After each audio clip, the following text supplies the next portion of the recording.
Bonjour et bienvenue sur le quiz de la semaine. Une émission proposée par Radio Prédication, animée par Dominique et Martine. Bonjour Martine. Bonjour tout le monde. Bonjour les auditeurs qui viennent de nous rejoindre. Soyez bénis et merci d'assister à ce quiz de la semaine chaque semaine. Oui, en même temps c'est le quiz de la semaine, Martinette. Oui. Oui. Et je te souhaite un très joyeux anniversaire, mon amour. Eh oui, cette semaine, c'est mon anniversaire. Combien j'ai ? Aujourd'hui, tu as 66 ans. 66 ans. J'en profite pour remercier ceux qui m'ont souhaité également mon anniversaire sur Facebook et notamment Jeanne Roberts. Oui, Jeanne Roberts qui chante depuis longtemps quand même. Et puis du coup pour la remercier, on va l'écouter durant l'émission du quiz de la semaine. Voilà, Jeanne Roberts qui fait de la country. Alors nous on aime bien la country. J'adore. C'est d'ailleurs pour ça qu'on écoute également l'émission de Gaston Savard qui nous envoie chaque semaine. Ça va être la 8e émission cette semaine, quand même. Et puis voilà, donc on écoutera Jeanne Roberts pendant l'émission. Je ne vais pas vous dire les titres maintenant, on va découvrir. En plus c'est des titres assez courts, donc peut-être qu'on va aller jusqu'à en écouter 4. J'ai bien dit peut-être. Attendez. Et puis on va peut-être voir la question de... Trop de l'Éternel. Oui, sur Twitter. La question, ça fait partie des questions qu'il avait posées la semaine dernière, et puis il en a pas reposé de nouvelles, mais c'est pas grave. Il y a pas mal de questions qu'il avait posées, donc on se sert, on fait comme chez nous. Jésus a surnommé Boanerges 2 de ses disciples, lesquels ? Alors, est-ce que c'est André et Pierre, Jacques et Matthieu, Jean et Jacques, ou Thomas et Matthieu ? Voilà. Pas de facile quand même, mais bon, Écoute, il y a monsieur Wikipédia qui va peut-être m'aider, non ? Peut-être, s'il veut. Alors, je répète la question. Jésus est surnommé Boanerges 2 de ses disciples, lesquels ? André et Pierre, Jacques et Matthieu, Jean et Jacques, ou Thomas et Matthieu. Ça, il y a Matthieu, il revient 2 fois. Puis on verra la tendance des tweetos vers le milieu de l'émission. Et les résultats, bien sûr, à la fin de l'émission. Voilà. Sur ce, on va écouter la première partie du chapitre 19, puisque aujourd'hui, on va voir le chapitre 19 de Matthieu. Voilà. J'ai un petit peu de mal. Moi, je reprends mes mots. T'es prête, Martinette ? Moi, je suis toujours prête. Oui, toujours prête. Comme les scouts. Attends, scout toujours. Bon, allez, Matthieu, chapitre 19, première partie. Matthieu, chapitre 19, dans la Bible du Semeur. Après avoir donné ses enseignements, Jésus quitta la Galilée et se rendit dans la partie de la Judée située de l'autre côté du Jourdain. De grandes foules le suivaient et il guérit là les malades. Des pharisiens s'approchèrent de lui avec l'intention de lui tendre un piège. Ils lui demandèrent « Un homme a-t-il le droit de divorcer d'avec sa femme pour une raison quelconque ?» Il leur répondit « N'avez-vous pas lu dans les Écritures qu'au commencement, le Créateur a créé l'être humain, homme et femme, et qu'il a déclaré « C'est pourquoi l'homme quittera son père et sa mère pour s'attacher à sa femme, et les deux ne feront plus qu'un. » Ainsi, ils ne sont plus deux, ils font un. Que l'homme ne sépare donc pas ce que Dieu a uni. Mais les pharisiens objectèrent « Pourquoi alors Moïse a-t-il commandé à l'homme de remettre à sa femme un certificat de divorce quand il divorce avec elle ?» Il leur répondit « C'est à cause de la dureté de votre cœur que Moïse vous a permis de divorcer d'avec vos épouses. Mais au commencement, il n'en était pas ainsi. Aussi je vous déclare que celui qui divorce et se remarie commet un adultère, sauf en cas d'immoralité sexuelle. » Les disciples lui dirent « Si telle est la situation de l'homme par rapport à la femme, il n'est pas intéressant pour lui de se marier. » Il leur répondit « tous les hommes ne sont pas capables d'accepter cet enseignement. Cela n'est possible qu'à ceux qui ont reçu le don. En effet, il y a ceux qui ne peuvent pas se marier parce que, de naissance, ils en sont incapables. D'autres le sont devenus par une intervention humaine. D'autres, enfin, renoncent à se marier à cause du royaume des cieux.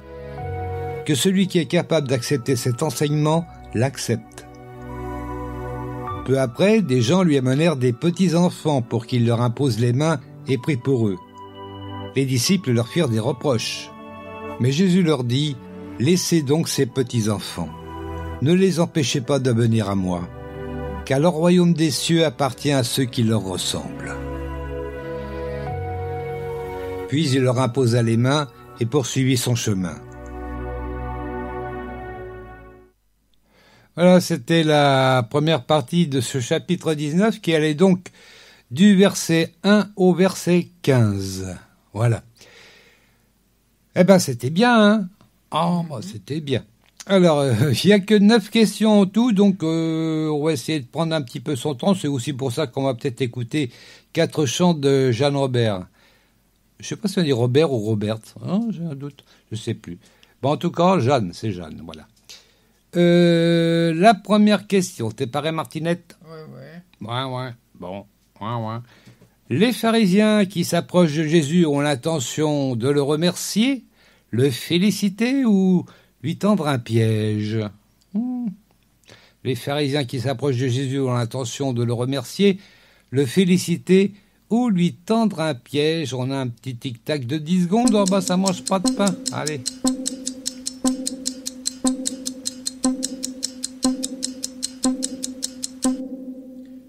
De lui tendre un piège. De lui tendre un piège. Ah bah ouais.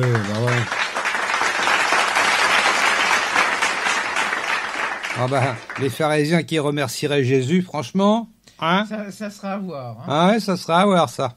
Ah bah, j'aimerais bien voir ça, moi. Enfin, bref. Alors, on va lire ça, c'est au verset 3, donc bah, on va lire... je suis pas du tout dessus, là. On va lire donc du 1 au 3. Après avoir donné ses enseignements, donc ce qu'on avait lu au chapitre 18, hein, on va pas tout refaire, hein. Ah bah non.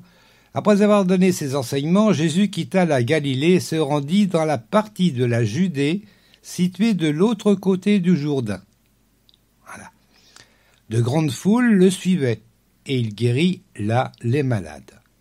Jésus guérit beaucoup de malades dans les évangiles. Je ne sais pas si vous vous rendez compte, mais ils ne sont pas tous décrits, c'est clair, mais systématiquement, il est dit régulièrement qu'il guérit les malades, ou tous les malades, etc. Il ressuscite des morts.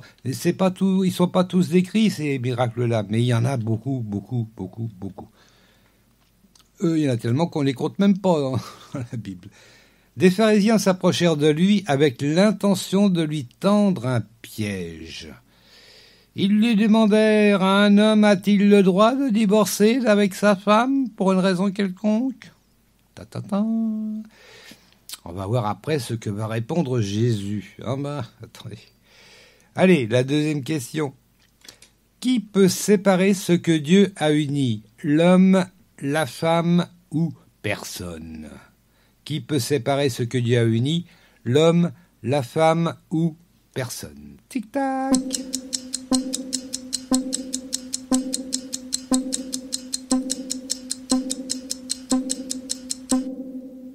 Personne. Tu dirais personne. Eh ben ouais.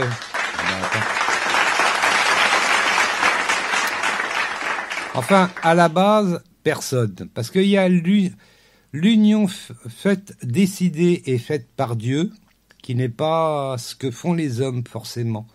Et puis il y a les unions faites par les hommes, qui ne sont pas forcément les unions décidées par Dieu. Je sais, c'est compliqué, mais bon, c'est comme ça.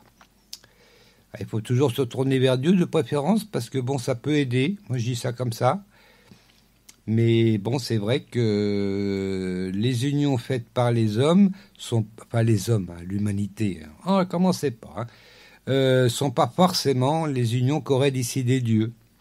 Peut-être que des fois, il remet de l'ordre dans les choses aussi. Voilà, enfin bon, je dis ça. C'est au verset 6, on va lire j'ai lu le 4, hein, je crois, oui. Non, j'ai pas lu le 4. Si, j'ai lu le... Non, j'ai pas lu le 4. Non.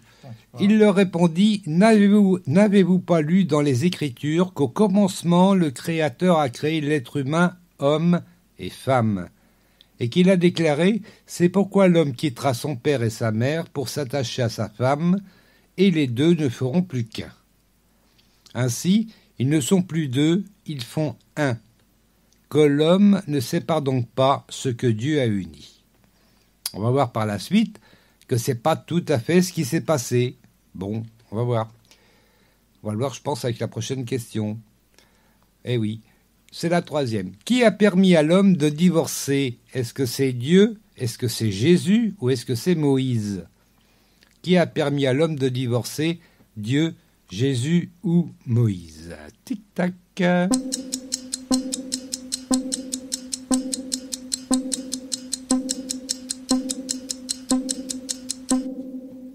Moïse. Tu dirais Moïse. Bah ouais.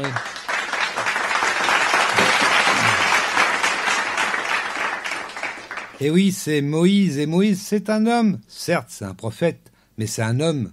Voilà. Ce qui n'est pas le cas du Père et du Fils, qui eux sont Dieu. Et puis on va voir ça, c'est au verset 8. Donc 7 et 8. Mais les pharisiens objectèrent, pourquoi alors Moïse a-t-il commandé à l'homme de remettre à sa femme un certificat de divorce quand il divorce avec elle? Il répondit, c'est à cause de la dureté de votre cœur que Moïse vous a permis. Moïse vous a permis. Ça, c'est à souligner, c'est une Bible où souligner. Moïse vous a permis de divorcer d'avec vos épouses. C'est pas Dieu qui a permis, c'est Moïse. Je précise. Mais au commencement, il n'en était pas ainsi. Eh oui, au commencement, c'était à la volonté de Dieu. À partir de Moïse, c'était la volonté des hommes. Jésus lui-même le dit plusieurs fois. Parce que les commandements, autres que les 10 commandements, bien sûr, ce que Moïse, parce que Moïse, il a fait, je ne sais plus, au moins plus de 600 commandements après. Eh oui, mais ce sont quand même des commandements de Moïse, donc d'un homme, inspiré par Dieu sans doute, certainement. Mais c'est quand même des commandements d'un homme. Ce n'est pas les commandements directs de Dieu, contrairement aux 10 commandements. Voilà, bon, pour aller plus loin. Et puis voilà, puis on va aller à la 4e question. Ouais. Il y a encore à lire d'ailleurs là-dessus, mais oui, non, je vais lire un petit peu encore, allez, parce que ça serait dommage de couper ça quand même. Alors, donc c'est à cause de la dureté de votre cœur que Moïse vous a permis de divorcer d'avec vos épouses. Mais au commencement, il n'en était pas ainsi. Aussi, je vous déclare que celui qui divorce et se remarie, donc là, il remet les choses en place, Jésus, divorce et se remarie comme un adultère aux yeux de Dieu, je le précise, je le rajoute. Sauf en cas d'immoralité sexuelle. Ah bah oui, bon. Les disciples lui dirent, si telle est la situation de l'homme par rapport à la femme, eh ben, il n'est pas intéressant pour lui de se marier. Il leur répondit, tous les hommes ne sont pas capables d'accepter cet enseignement. Ça, c'est important. Alors, je vais vous dire franchement que les versets qui suivent, j'ai un petit peu de mal moi-même à les comprendre. Bon. On va les lire quand même, vous inquiétez pas. Hein. Alors, tous les hommes ne sont pas capables d'accepter cet enseignement, donc je dois en faire partie, je sais pas. Cela n'est possible qu'à ceux qui ont reçu le don. Vous voyez ? Il y a un don qui traîne, que peut-être que personne n'a bien vu, c'est celui-là. Il le nomme pas, Jésus. Bon, après, il faut analyser, et là, ça, je ne suis pas capable. Donc, bon, voilà. Allez, la 4e question. Il y en a encore à dire, mais bon, on va poser la 4e question maintenant. Le royaume des cieux appartient à ceux qui ressemblent aux femmes, aux hommes ou aux enfants. Ah. Le royaume des cieux appartient à ceux qui ressemblent aux femmes, aux hommes ou aux enfants. Tic-tac.